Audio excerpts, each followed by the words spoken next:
Hello and welcome everyone. I'm your host, Dr. Enrique Murillo, and today's segment is going to deal with a very special topic of ScholarWorks. Now, the reason why we're talking about this is because we are celebrating Hispanic Heritage Month. From September 15th through October 15th every year, we set aside the month in order to enjoy the time, go back and think about all the beautiful aspects of our culture, all the contributions of Latinos to the United States, and what better way than celebrating the intellectual output of CSUSB, which is a Hispanic serving institution, and we've been in HSI since 1994. Okay. Today's guest is Eric Milenkiewicz. He's the CSUSB University Archivist. And let's welcome him today and thank him for being here. He is what we call the metal. He's the main person on our campus who deals with the archives. And so we just want to start off with some very simple questions. What is ScholarWorks? Yeah, so CSUSB ScholarWorks, it's an open access institutional repository that is administered by the John M. Fowle Library. And it's really there to preserve the research, scholarship, and publications of CSUSB faculty, staff, and students. Additionally, we also use the platform for digital collections based out of the library. So it's also going to include historical materials documenting the history and culture of not only our university, but also our surrounding region in inland Southern California.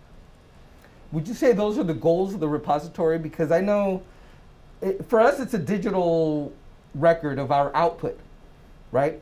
And I like the fact that, let's say even these videos that we're producing, long after we're gone, 50 years from now, I suppose if it's in a repository, someone's going to be able to access that, right? Yeah, that's one of the main purposes and goals of the ScholarWorks platform. It's the long-term preservation of this content. So making sure that we preserve this content for generations to come, so that it can not only be accessed but still used by our community as well as the larger research communities. It also protects these materials from file corruption, from loss, so that we don't lose all of this scholarly output that's being generated here at our university.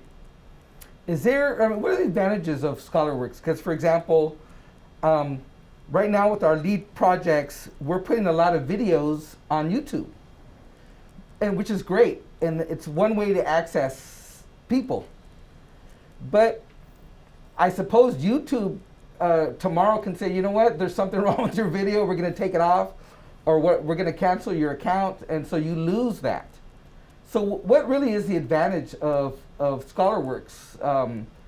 Is it something where, again, 50 years from now, someone at the university is going to make sure it stays available and could be accessed? Yeah, so that's one of the main advantages of ScholarWorks, is that it puts the content under our control. So when you use services like YouTube or anything else that's proprietary out on the internet, it's up to whether they want to continue to host your content, all right? So with us hosting it in ScholarWorks, we have direct access to the files, to the descriptions about this material, so that we can make sure that it doesn't disappear and that it is available for our faculty and students 10, 15, 20 years down the line. That's excellent. Okay, well, is there any cost? We know it's public, so anybody can access it, but is you upload materials, or like, what are the kinds of things that one would see if you were to visit our CSUSB ScholarWorks? Like what is on there? Yeah, so ScholarWorks, it's freely available to the public, so anyone can use it. It's not just restricted to Cal State or Cal State San Bernardino. When you access the site, there's lots of different things that you can view. Anything from faculty publications to original research reports, student theses, projects, dissertations. So there's a lot of that scholarly output from our university that's available through ScholarWorks. Mm-hmm. The library also uses ScholarWorks as a digital asset management platform for our digital collections. Mm-hmm. So you're going to find a lot of historical materials, anything from photographs, event recordings, newspapers, oral histories. Those are all hosted in ScholarWorks as well for public access. Yeah, I'm right now I'm coordinating our doctoral program, and of course, and you know our master's thesis and doctoral dissertations, you have to, they have to format it and make it available on ScholarWorks, right? That's part of the So yeah. currently, yeah. So currently, all theses and dissertations are now electronic. We no longer do the print versions of those. So yeah, so students would upload, you know, their theses and dissertations directly into ScholarWorks for access. That's great, because one of the goals of anybody who's doing research or creating some kind of intellectual endeavor output is that you want to make it available publicly. I mean, there's an old adage that we used to say in higher education, which was publish or perish. And so there was this race, you know, as faculty to get your work published out there.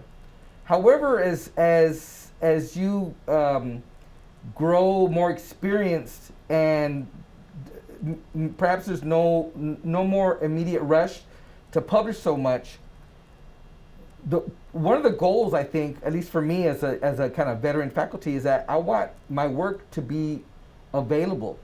And so the new model really is public or perish, that we need to make our work public. And we are a state-funded university, tax supported, and I work on behalf of the people of California. And so I want to make accessible, like my work has to be accessible to folks.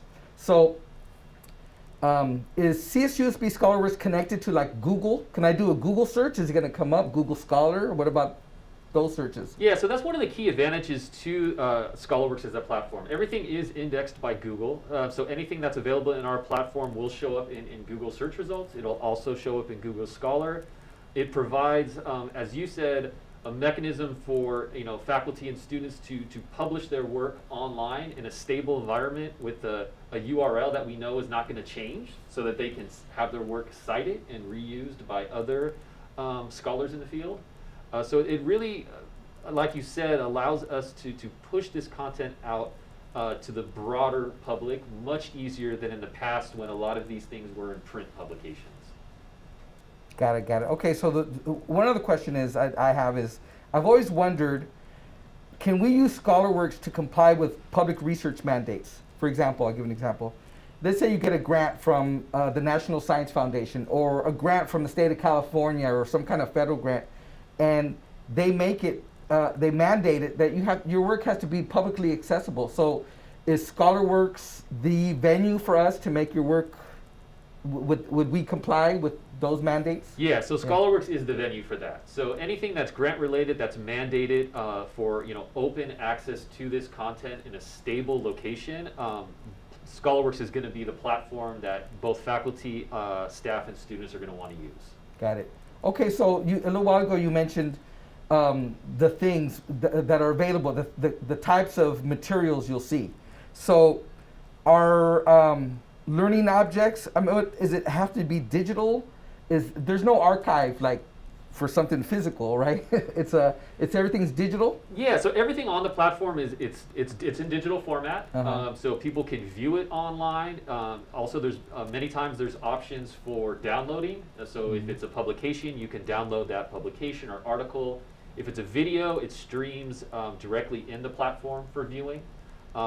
So yeah, most of the content starts off in digital form, but there's also content that the library is working on that's digitizing material. So we're working with our print collections to digitize some older publications or photographs and get those online digitally for easier access. Okay. Do I give up my author rights by putting it on ScholarWorks? No, you don't. You maintain all of those rights that you have. You can even specify, what those are within the description of the item. So yeah, by putting it in ScholarWorks, you don't let go of any of your rights to the work. Okay, so let's say I have a report that I've done. So I can very easily put it up on ScholarWorks, but I can also submit it for some kind of academic publication, and there's no conflict. It can go both ways. I mean, and Yeah. sometimes that would depend on the journal that you're submitting it to. Oh, okay. But nowadays, a lot of them have these options to where maybe it appears first in the journal, and then after a 6-month embargo, it can be freely available online in ScholarWorks. Another option is using ScholarWorks for pre-publication. So before it is actually published, using that version as an open access version, and then have a more complete final version in a scholarly publication. Almost like a conference, like a presentation. Like a white paper or a conference Yes. proceeding. So there's a lot of options there with kind of when you can put the content on and how you can increase access to it. Okay, so how do you find ScholarWorks? I mean, if I were to just open up my laptop, well, what do I do? Yeah, so it's going to be, you can access it through the main page of the library website. There's an option there to click into ScholarWorks. It can also be accessed at scholarworks.lib.csusb.edu, so at the web address. If you're interested in a specific topic or area and you're searching that in Google or other search engines, content that's related will appear. Content that's related in ScholarWorks will appear in those search results as well. Okay, very good. Okay, so is there anything else you think faculty, staff, and students need to know about ScholarWorks? I just think they need to know it's a great resource available to them to really broaden the reach of the content that they're producing. It gives them a platform that they know is going to be administered and preserved for the long term, so that their content isn't going to disappear next year or the year after. So I think it's a really valuable resource for them to document their work and push it out publicly. Okay, so then why do you think, and I think this is the main question, and you may not be, your answer may not be the only answer. There may be multiple answers on our campus. But why is it important that we archive our intellectual output? In other words, what's the purpose? Does it create does it encourage new ideas? Does it encourage, does it preserve our past knowledge? Does it foster connections? I mean, really, ultimately, why is it important to archive? Yeah, it's important to archive essentially for just the dissemination of information and knowledge to society. So platforms like ScholarWorks that are open access repositories that are freely available, it makes equitable access to these materials to all members of our society. So it's not saying people that can afford it can get into it. Anyone can access this content. So it really just helps push out our scholarly and research output to add to the information and knowledge of our society. And it also allows that spot where things can be preserved for posterity, for the long term, to really document as a university, what we've done, over the course of a set time frame. Very good. Okay. Well, we want to thank you, everybody, for paying attention to us. We want to thank our guest, Eric Milenkiewicz, who is our CSUSB University Archivist. And again, I'm your host, Dr. Enrique Murillo, and thank you, and we hope to see you soon.